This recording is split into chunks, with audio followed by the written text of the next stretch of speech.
बच्चों, आज हम जो वर्ण विचार में आगे पढ़ाने जा रहे हैं व्यंजनों के भेद। स्वर के भेद हमने पढ़ाए दिए थे पहले वाले वीडियो में। आज देखिए व्यंजनों के भेद। तो व्यंजन की परिभाषा हमने पहले बताई थी, फिर एक बार देख ली। जिन ध्वनियों के पूर्ण उच्चारण के लिए स्वरों की सहायता ली जाती है और जिनके उच्चारण में फेफड़ों से बाहर निकलने वाली वायु मुख्य विवर में अथवा स्वर यंत्र में अवरोध के साथ बाहर निकलती है, उन्हें व्यंजन ध्वनि कहते हैं।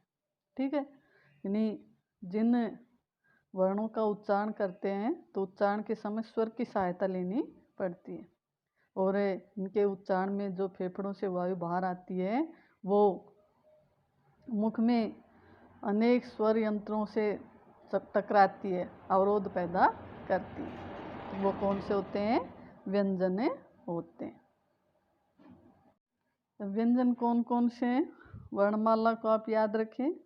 वर्णमाला में किस प्रकार से लिखे जाते हैं वो हमें याद होना चाहिए, कौन सी लाइन कब आती है, कौन सा वर्ण किसके बाद आता है। ठीक है, तो ये जो क ख ग घ ड़ जो है, ये पांचों जो वर्ण हैं ये क वर्ग कहलाता है। क्या कहलाता है? क वर्ग। इस क वर्ग में क ख ग घ ये पांचों वर्ण आते हैं। इससे अगला है च वर्ग, च छ ज ज ये च वर्ग कहलाता है। ठीक है, ट ठ ड ड त वर्ग कहलाता है, ट वर्ग सूर्य। और त थ द द त वर्ग कहलाता है और प फ ब ब में प वर्ग। तो इस प्रकार से ये पांच वर्ग हो गए, क च ट त प। क वर्ग, च वर्ग, ट वर्ग, त वर्ग और प वर्ग। तो इन्हें हमें याद रखना है, आगे हमारे काम आने वाले हैं। जैसे आपसे पूछ लिया जाए कि त वर्ग का तीसरा वर्ण कौन सा है, तो त वर्ग का तीसरा वर्ण कौन सा होगा? त थ द, ये है तीसरा वर्ण। क्या है? द। तो इस प्रकार से हमें याद रखना है, संधियों में भी याद रखना है इनको और वैसे भी। तो ये हो गए हमारे वर्णमाला, और जो है इन वर्णमाला में किस प्रकार से लिखे जाते हैं हमें याद रहने आवश्यक है। ठीक है, तो व्यंजन किसे कहेंगे? जिन ध्वनियों को उच्चारण करने में स्वर की सहायता लेनी पड़े और जिनके उच्चारण में फेफड़ों से निकलने वायु जो है, निकलने वाली जो वायु है वो अवरोध पैदा करे, वो कौन से होंगे? व्यंजन होंगे। अब ये व्यंजन तो हमने पढ़ लिए। इसके अलावा ये जो क है, नीचे नुक्ता लगा हुआ है, देखिए ख के नीचे नुक्ता लगा हुआ है, यानी ये जो नुक्ता वाले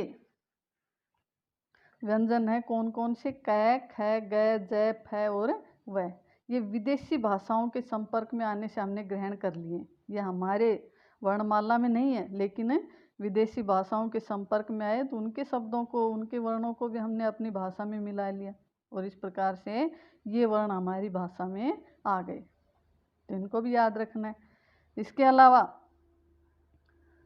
हिंदी में नह, मह, लह, रह ये वर्ण भी हैं, लेकिन इनकी अलग से जो है कोई चिन्ह निर्धारण नहीं किया है। ठीक है, इनके अलावा हमारी वर्णमाला में छ क्षत्रिय, त्र त्रिशूल, ज्ञ ज्ञानी और श्रय श्रमिक ये भी आते हैं। तो ये वर्ण कौन से हैं? छ क्षत्रिय, त्र त्रिशूल, ज्ञ ज्ञानी और श्रय श्रमिक। ये दो वर्णों से मिलकर बने हुए वर्ण हैं, इसलिए इन्हें संयुक्त वर्ण बोलते हैं। क्या बोलेंगे? संयुक्त वर्ण। क्यों? दो वर्णों को संयुक्त करके, इकट्ठा करके एक वर्ण बनाया गया। जैसे छ क्षत्रिय है, इसको क प्लस स से जब मिला करके छ क्षत्रिय बनाए। त्र त्रिशूल त प्लस र से मिला करके त्र त्रिशूल बनाए। ज्ञ ज्ञानी ज प्लस य मिलकर के ज्ञ ज्ञानी बनाए। श्रय श्रमिक स प्लस र मिलकर के श्रय श्रमिक बनाए। तो ये हमें याद रखने, प्रश्न पूछे जाते हैं। जैसे त्र त्रिशूल, ये त्र पूछ लिया जाए ये कौन से वर्णों से मिलकर बना है, तो कौन से वर्ण होंगे? त प्लस र। तो इनको हमें याद रखना है। ठीक है, कौन से वर्ण कहलाते हैं? ये सारे संयुक्त वर्ण। ठीक, अब जो है हमने ये वर्णमाला पढ़ी, अब इनका भेद करना है हमें। व्यंजनों का क्या करना है? भेद। तो व्यंजनों के भेद के लिए देखिए प्रत्येक व्यंजन का उच्चारण स्थान और प्रत्येक प्रियतन का प्रकार भिन्न है। कोई भी वर्ण का जो है वर्ण हम बोलते हैं तो उसका उच्चारण स्थान भी अलग है और प्रियतन या प्रकार भी जो है भिन्न है। उसको बोलने का जो प्रयत्न हम करते हैं वो भी अलग है। तो इसी के आधार पर हमने जो है व्यंजनों का वर्गीकरण कर दिया है और उसके आधार पर हमने इनके भेद किए हैं। जैसे नंबर 1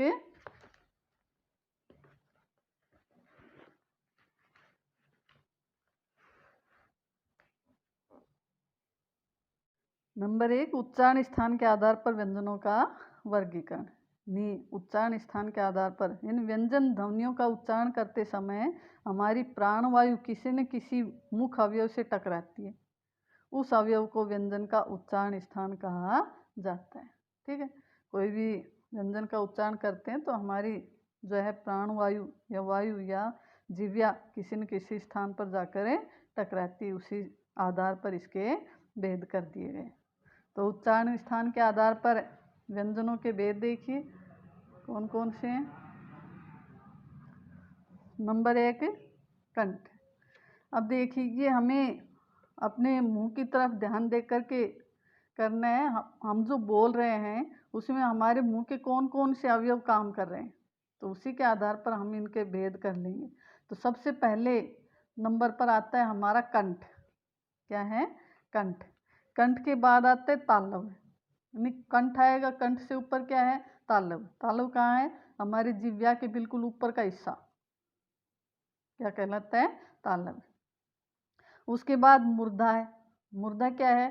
तालव, जो हमारा तालव्य है उससे आगे और जो हमारे दांत हैं इसके ऊपर का हिस्सा अंदर वाला मूर्धा कहलाता है। ठीक है, उसके बाद दांत आते हैं, उसके बाद ओष्ठ होठ आते हैं। ठीक है, तो ये तो हमने क्रम से याद करने, कंठ, तालव्य, मूर्धन्य, दंत और ओष्ठ। और जो हमने 5 वर्ग पढ़े हैं वो पांचों वर्ग हमारी याद हो गए इसी से। पहला वर्ग कंठ से आएगा। पहला कौन सा है? क वर्ग। क वर्ग कैसे बोला जाएगा? कंठ से। तो क वर्ग का उच्चारण स्थान क्या होगा? कंठ। दूसरा है तालव्य। तालव्य दूसरा वर्ग कौन सा है? च वर्ग। और च वर्ग किससे बोला जाएगा? तालव्य से बोला जाएगा। आप इसको बोलकर भी देख सकते हैं, च छ ज ज, ये बोलकर देखिए हमारी जिह्वा कहाँ जा रही है? तालव्य पर जाकर टकरा रही है। ठीक है, तीसरा वर्ग कौन सा है? ट वर्ग। और ट वर्ग किससे बोला जाता है? मूर्धन्य से। यानी हमारी जिह्वा मूर्धा पर जाकर टकराती है। ठीक है, तो इनके उच्चारण स्थान क्या हो गए? मूर्धन्य। ट ठ ड ढ न के। उसके बाद आता है दंत। और दंत से कौन सा वर्ग आएगा? त वर्ग। त थ द द न किससे बोला जाएगा? दंत से। ठीक है, तो इनका उच्चारण स्थान क्या होगा? दंत। उसके बाद होठ आते हैं, तो ओष्ठ। और ओष्ठ का वर्ग कौन सा है? प वर्ग। तो प वर्ग किससे बोला जाएगा? ओष्ठ से। ठीक है, तो हमें ये पांचों वर्ग याद हो गए। पहला कंठ, तालव, मूर्धन, दंत, ओष्ठ। क वर्ग कंठ से, च वर्ग तालव से, ट वर्ग मूर्धन्य से, त वर्ग दंत से और प वर्ग ओष्ठ से। ठीक है, अब इसके अलावा ये रले से है वो कहाँ से बोले जाएंगे? तो ये जो है वो तालव्य से बोला जाता है। तो ये तालव से बोला जाएगा। तालव के बाद मूर्धा है तो र मूर्धा से, मूर्धा के बाद दंत है तो ल दंत से। ये तालव से, र मूर्धा से और ल दंत से। और वह जो है ये एकमात्र ऐसा वर्ण है जो दंतोष्ठ से बोला जाता है। दांतों से और होठों के सहयोग से बोला जाता है वह वर्ण। केवल वही वर्ण है जो दंतोष्ठ से बोला जाता है। वह बोलकर देखिए, हमारे आगे आगे का हिस्सा काम कर रहा है दांत और मुंह, होठ। ठीक है, तो दंतोष्ठ का वर्ण कौन सा होगा? वह। यह भी याद रखना है। अब स में आ जाओ। वही स जो तालव्य से, स षटकोण वाला से मूर्धा से और स सलेट वाला से दंत से। और है जो है वो किससे बोला जाएगा? कंठ से।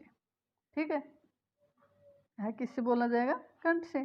तो इस प्रकार से हमारे सारे व्यंजन वर्ण याद हो गए, इनके उच्चारण स्थान। ठीक, इसके अलावा हमारे स्वर जो हैं उनका उच्चारण स्थान भी याद कर लेते हैं। स्वरों के उच्चारण किस प्रकार से होंगे, तो ए आ, सबसे पहले क्या बोलते हैं, ए आ, और ए आ किससे बोले जाएंगे, कंठ से बोले जाएंगे। ए आ कंठ से, ई तालव्य से, और री ऋषि मूर्धा से। ए आ कंठ से, ई तालव्य से, और री ऋषि मूर्धा से। और उ किससे बोला जाएगा, ओष्ठ से। ए आई कंठ तालव्य से, दो से मिलकर बोला जाता है, कंठ और तालव्य, क्या, ए और आई। और ओ औ किससे बोला जाएगा, कंठ ओष्ठ से। ओ और औ कंठ ओष्ठ, कंठ से और होठों से। ठीक है, तो ये इस प्रकार से हमने उच्चारण स्थान के आधार पर व्यंजनों का वर्गीकरण कर लिया। ठीक है, व्यंजन याद हो गए हमारे, कौन सा जय व्यंजन किस जगह से बोला जाता है। ठीक, तो इस प्रकार से हमने उच्चारण स्थान के आधार पर व्यंजनों का वर्गीकरण कर लिया। अब आ जाइए प्रियतन के आधार पर व्यंजनों का वर्गीकरण। किसके आधार पर, प्रियतन के आधार पर व्यंजनों का वर्गीकरण। प्रियतन के आधार पर व्यंजनों का वर्गीकरण किस प्रकार से होगा, ध्वनियों के उच्चारण में फेफड़ों से निकलने वाली वायु मुख विवर में कहाँ रुकती है, कहाँ रगड़ खाती है, कहाँ नाक से टकराती है, स्वर तंत्रिकाएं, जिह्वा व ओष्ठ किस प्रकार का प्रयत्न करते हैं। इस आधार पर व्यंजनों का विभाजन निम्नलिखित प्रकार से किया जाता है। यानी इसके आधार पर व्यंजनों का जो विभाजन किया गया है, भेद बताए गए, वो इस प्रकार से, किस प्रकार से, स्वर तंत्र में कंपन के आधार पर, दूसरा श्वास वायु की मात्रा के आधार पर, और तीसरा मुख्य अवयवों द्वारा विविध प्रयत्न के आधार पर। ठीक है, तो प्रयत्न के आधार पर हमने 3 जो है भेद कर लिए, स्वर तंत्र में कंपन, श्वास वायु की मात्रा के आधार पर, और मुख्य अवयवों द्वारा विविध प्रयत्न के आधार पर। तो स्वर तंत्र में कंपन के आधार पर हमने जो इसके भेद किए हैं वो हैं 2, कौन कौन से, सघोष और अघोष। स्वर तंत्र में कंपन के आधार पर कितने भेद हैं, 2, कौन कौन से, सघोष और अघोष। सघोष वर्ण कौन से, जिन ध्वनियों के उच्चारण में वायु के गले से निकलने पर स्वर तंत्रियों में कंपन पैदा होती है, उन ध्वनियों को घोष या सघोष कहते हैं। जिनका उच्चारण करते हैं तो वायु जैसे बाहर आती है मुख से, तो मुख में स्वर तंत्रियों में क्या होती, कंपन होती है। तो कंपन जिन वर्णों को बोलने में होगा वो कौन से वर्ण होंगे, घोष या सघोष वर्ण होंगे। और ये वर्ण हैं कौन कौन से, देखिए हमने जो वर्ग पढ़े, क वर्ग, च वर्ग, ट वर्ग, त वर्ग, प वर्ग, उनका तीसरा चौथा पांचवा वर्ण सघोष वर्ण कहलाता है। तीसरा चौथा और पांचवा वर्ण क्या है, सघोष वर्ण। ठीक है, इसके अलावा और तीसरा चौथा पांचवा जानेंगे, जैसे क वर्ग का तीसरा चौथा पांचवा कौन सा है, ग, घ और ड़। ठीक, इसके अलावा ये जो विदेशी भाषाओं के जो वर्ण हमने लिए हैं नीचे नुक्ता वाले, कौन से, ग, ज, व, ड, ढ, ये भी क्या हैं, ये भी सघोष वर्ण में आते हैं। इसके अलावा हमारे जो स्वर हैं वो सभी स्वर किस में आएंगे, सघोष वर्ण में आएंगे। ठीक है, तो सघोष वर्ण याद हो गया। पहला जो है वर्ग का तीसरा चौथा पांचवा वर्ण, और नुक्ता वाला ग, ज, व, और ड, ढ, और य, र, ल, व, कौन से वर्ण है ये, अंतस्थ वर्ण। अंतस्थ वर्ण भी इसी में आएंगे, य, र, ल, व, और है वर्ण भी इसमें सघोष में आता है। और सभी स्वर किस में आएंगे, सघोष में।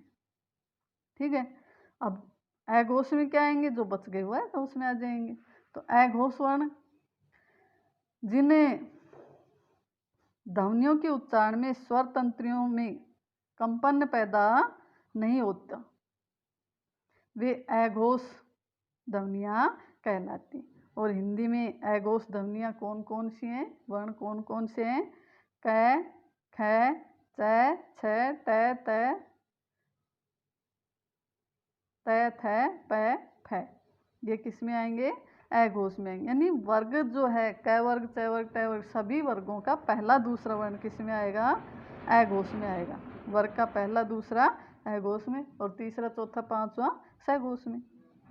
इसके अलावा उसम व्यंजन जो है कौन से? स, ये भी किस में आएंगे? ए घोष में आएंगे। और है किस में आएगा? स घोष में। ठीक है। इसके अलावा जो विदेशी भाषा के नुक्ता वाला कै और फै है, ये भी ए घोष में ही आता है। तो इस प्रकार से स्वर तंत्र में कंपन के आधार पर हमने इसके दो भेद पढ़ लिए, सहघोष और अघोष। अब इसको वर्णमाला में भी हम आसानी से याद कर सकते हैं। देखिए, सहघोष या घोष वर्ण कौन से होंगे? तीसरा चौथा पांचवा वर्ण। तो तीसरा चौथा पांचवा वर्ण ये सारे क्या हैं? सहघोष वर्ण। इसके अलावा यह रेलव उसम जो अंतस्थ व्यंजन भी किस में आएंगे? सहघोष में। और इसके अलावा कौन सा आएगा? है। और इनके अलावा कौन आएंगे? सभी स्वर सहघोष में आएंगे। तो अघोष में क्या है? पहला दूसरा वर्ण, वर्ग का पहला दूसरा वर्ण और उसम व्यंजन स किस में आएंगे? अघोष में आएंगे। ठीक है। तो इसको जो है आप ध्यान से पढ़ें और इसके आगे के जो भेद हैं वो अगली वीडियो में बताऊंगी। तब तक इनको अच्छे से पढ़ लें और याद कर लें। थैंक यू बच्चों, धन्यवाद।